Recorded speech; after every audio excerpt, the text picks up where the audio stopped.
And Sholaja Simi will be taking you to two key issues today. The Police Inspector General setting up a committee to advise on framework from the police side for the establishment of the state police. Committees in Nigeria, yes. At every opportunity, you set up a committee. Well, the president, if you recall, a few days ago, asked the National Assembly to quickly amend the constitution to pave the way for the establishment of state police. The speed with which the new Inspector General of Police started this process of state police tells you that there, between the objection of the former Inspector General Betaku to state police and his sack or his resignation, there's a strong link behind that. You know, he openly rejected state police, saying Nigeria was not right for it. And I recall I asked him then, you're publicly taking a position contrary to your boss. Have you found another job? Well, we know what happened. Well, the aviation ministry issue came up yesterday at the Federal Executive Council. The president ordered suspension of the cashless policy for payment of vehicle tolls. I see it as a beautiful policy, but poorly implemented. My colleagues will weigh in now. Where do we start from? Do we start from the toll gate or the state police? I think state police will indeed set the ball rolling. Thank you, Amishi, and good morning to TV and Jola in the studio. I also say good morning to our listeners and those watching us on the YouTube. You see, maybe what we say for now that until the constitution is amended, I will not see any seriousness on this issue of state police. The issue of state police is an issue that is as old as this Fourth Republic. The different amendments that were carried out, the issue of state police surfaced, but it never see the light of the day. And immediately the issue of insecurity became compounded.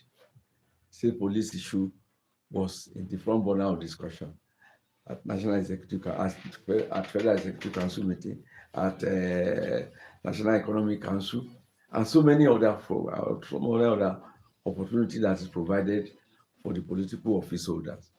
They mouth it, they pronounce it, but we never see action. So now you have a committee by the National Assembly. There is an executive bill from the presidency sent to the National Assembly for them to fast track. That's what he should have done. To fast track this process. Until that one is done, I will not see any seriousness. This might have set up a committee, commendable as it is. But what that committee for me should be doing is not the takeoff of state police. It's what will be the existing, what kind of relationship should exist between the federal police and the state police. Is it not a kind of putting the cat before the horse? The cat will now drag the horse because you have to have a law. Yeah. It's only when you have a law that you think about the framework for implementation. So the police setting up a committee, I don't know what they intend to achieve. That's exactly. Maybe Shola has got some ideas. Like I said, until they fast track the process of amending the constitution by the National Assembly and 2/3 of the state houses of assembly, this issue of state police is just impartial oratory. Well, it's clear that we need more police personnel in this country. We know those issues that have been thrown at us that we are very under-policed, that the ratio should be 1 police officer to 100 citizens. That's the UN standard for how a country should be properly policed. But we know we have less than 400 and we have over 200 million people. And even amongst the 400, we know that roughly 40,000 are with politically exposed persons. Even in the villa, they have something that even if you merge about 4 divisions of the Nigerian police, which has a component of about, let's say, 60, 70 officers, they are at the villa. We know our president needs to be protected, but he has a full complement of a whole brigade, which has 4 battalions. He also has DSS and all. So I'm just trying to bring it closer to home that it's not about rhetorics. It's about doing the proper thing. Mr. Disu has come to say, this is where I'm going. It's good. Set your agenda. Let people know where you're headed. Diametrically opposed to your predecessor. But that's life. Egbetoku looked at the whole thing and said, Nigeria does not need state police. And he adduced all these reasons. But was he looking at reality? Probably he wasn't. Was he looking at the body language of his boss, who has been an advocate of a true federal system? He probably wasn't looking where he believed, where he's, having joined the police in 1990, he says, maybe not under my watch will there be anything like a decentralization or so to creation of state police. He has left the office now. I don't want to agree that that may have been the reason why Mr. Cotmos is that. So, in strategic communication, there are narratives people push. So it's possible this narrative is being pushed to quench what you are not spoken about on this program about a week and a half ago when he was asked to go. The issue around his son receiving 100 million naira from the Anambra from my state. By mistake. I buy them to put your door, send them to the market. Yes, they are passed. Collect food for you in ceremonies. I passed Sada Sokoro to Maitama and myself. This directive on withdrawal of policemen to the VIPs, is this selectively being implemented? Okay. But I saw a house. I won't mention the house. I won't mention the occupant. The policemen that were in front of that house for the breaking of fast, they were more than 25.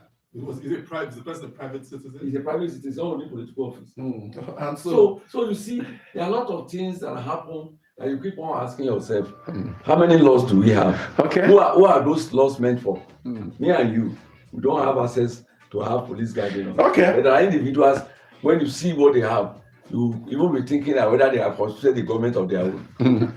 Well, I keep repeating that is the only federal system in the world where you have only one layer of police system. US, Australia, Germany, Brazil, these are federal nations. They have federal police, they have state police, they have district. Germany actually has a single police force. Okay. Germany. Okay, yes. And even those police are the ones at the airport as immigration and all, as their NDLEA. They only have special arms. When you get to a German airport, the person at the immigration point, you see his badge. That's immigration police, specialized That's police. what I'm saying. Just like border control in US, just like immigration and customs enforcement in US. No, they are different, really. So, but there's a potpourri, so to say, in some of these other federal. Okay, countries. Let's hear from you. Chidera, are you ready with the mails? I am ready. What are they talking about? Give us highlights before you go into President Tinubu's whole, implementation of some policies and people's perspective. Okay, about we came into that aviation sector. That's airports. Yeah. You're done with the mails. Yes. Thank you. Welcome to the mail segment. My name is Chidera Izudwe. And from Abuja, Noble Collins says, I want to lend my voice to the concern over President Tinubu's approach to governance, particularly the perception of nepotism in his appointment, as was part of your discussion yesterday on the program. They should realize that while it is understandable to want to work with trusted individuals, prioritizing personal connections over merit rather portrays a weakness in any leader than strength. Of course, one thing that one can take from President Tinubu is being a master strategist who also understands how to play the game called if the aim is to win, which they, the political class, play in Nigeria, where they want things to remain the way they want, as long as they want it. My concern, though, is that this mentality undermines unity and progress in Nigeria. We need leaders who understand the need to balance ambition with responsible governance, prioritize merit, and invest in national growth. And more so, citizens, on the other hand, must learn to demand competence, transparency, and accountability from every office holder. And also from Abuja, Henry Ewunonu says, with mixed feelings, I commend the president for suspending the policy whose implementation was not properly thought out, rather than issuance of military-style orders.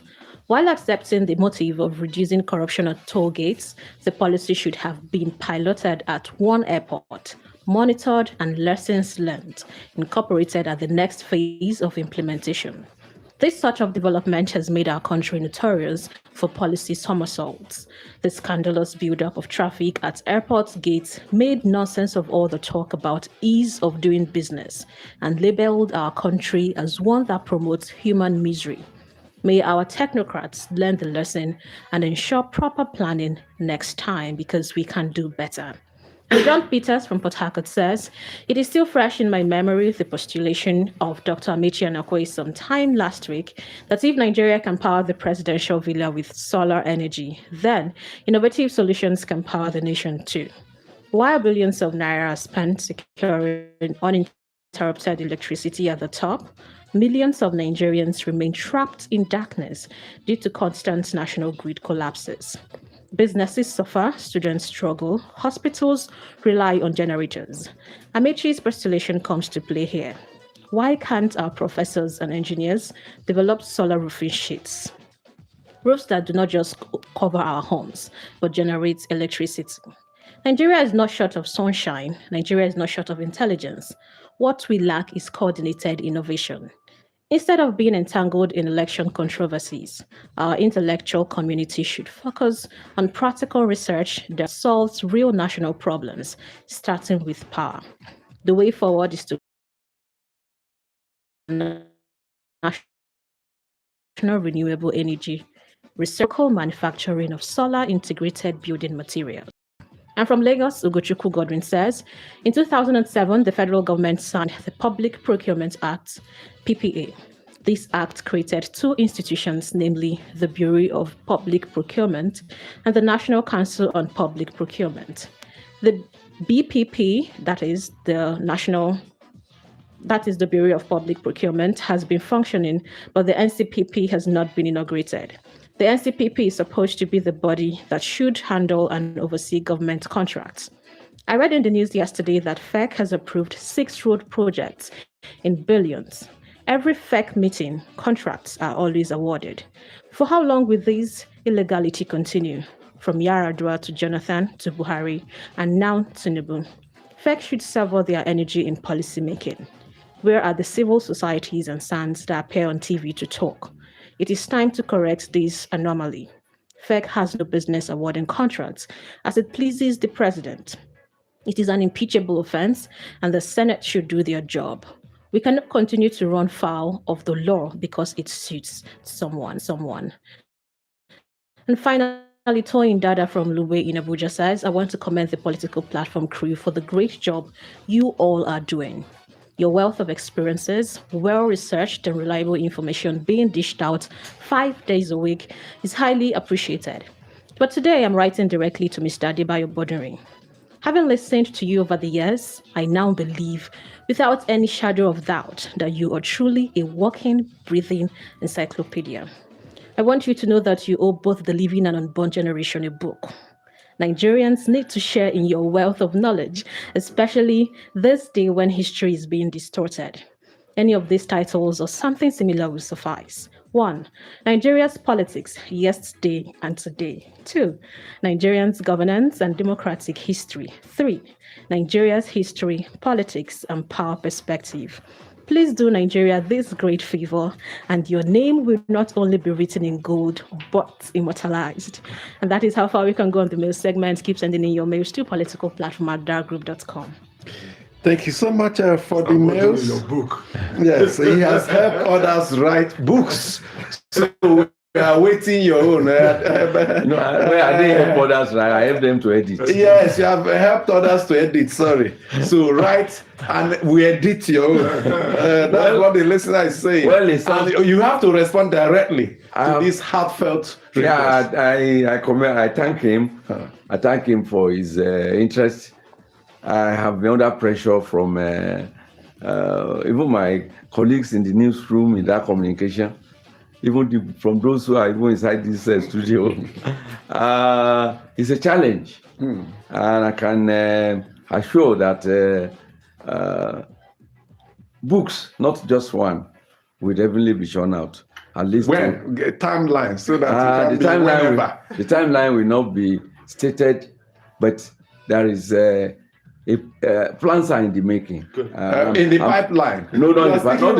Not in the pipeline. The next thing you say, we'll cross the bridge when we get to not in the pipeline. There are a lot of things which I'm working upon, and I think very soon, I'm assured. Yes, so we want to wrap it as an autobiography. Yeah, he has to. He has to start today. If he continues to postpone it, then he may never achieve it. But if he takes a decision and makes a bond with Nigerians today, that if he gets home this evening, he will start the first page. But it's not just starting to. I've started. I have. Yeah, I'm proud to say that I have 2 libraries. One in my house in Kano and one in my house in Abuja, and they are stocked with books and they are stocked with jottings, which I probably I'll make use of when the time comes. Good news. So we can confirm to you that Germany has 2 police systems. Even more than that. You have the federal police, Bundespolizei, and the state police, Polizei. Have I been to Germany? No, I've overflown. I just visited the airport. I just waka past. The state police, Landespolizei. There are other specialized police systems down. The truth is that once you operate a federal system, that means federal system means 2 multiple levels or 2 levels of government. Let me say multiple. 2 levels of government. If you have the federal government, it should have a police to enforce its laws. Yeah. If you have a state police, a state, if you have a province, you have a district or whatever, a region, there must be a police to enforce its laws. It's only in Nigeria. We have named federal system. In India, in Brazil, in Germany, in Australia, in US, they all have, apart from state police and federal, they have other multi-level policing. Yeah. So Nigeria must flow with the rest of the world. We have seen the situation where we have refused to have multi-level policing. You can't even visit Nigeria. You can't even travel from Abuja by road to my place. If you succeed and conclude the journey, it's giving you offering by road. You see, I'm not referring to the First Republic. At that time, the regional governments, why the federal government has ambassadors and high commissioners, the regional government has representatives in many countries in the world who are representing their interests, commercial and economic interests. So there was no collusion. It created a situation where everybody each layer of government was working very hard for growth. Quickly, Shola, the suspension of the cashless policy at the airports by the president. My take on it is that Mrs. Bumi Kuku, and Festus Keyamo. Who is Bumi Kuku? Bumi Kuku is the managing director of the Federal Airports Authority of Nigeria. Okay. A supervising minister, Barrister Festus Keyamo. 2 of them have lots of questions to answer to Nigerians who seriously suffered. If you want to... But foreigners are also suffer. That's what I think got pictures of a foreigner. So what I meant was a man, his middle-aged man, he was forced to abandon the vehicle, carry his luggage, jumped into a bike. He almost fell down. He came out. He came back and was just not to miss his flight because of the build-up of traffic. The thing that is very, very bad for me as someone who works in communication, we saw a picture put on the president's newspaper, The Nation. Himself and Bumi Kuku smiling. What are they smiling about? With due respect, have they made plans to refund people who missed their flights?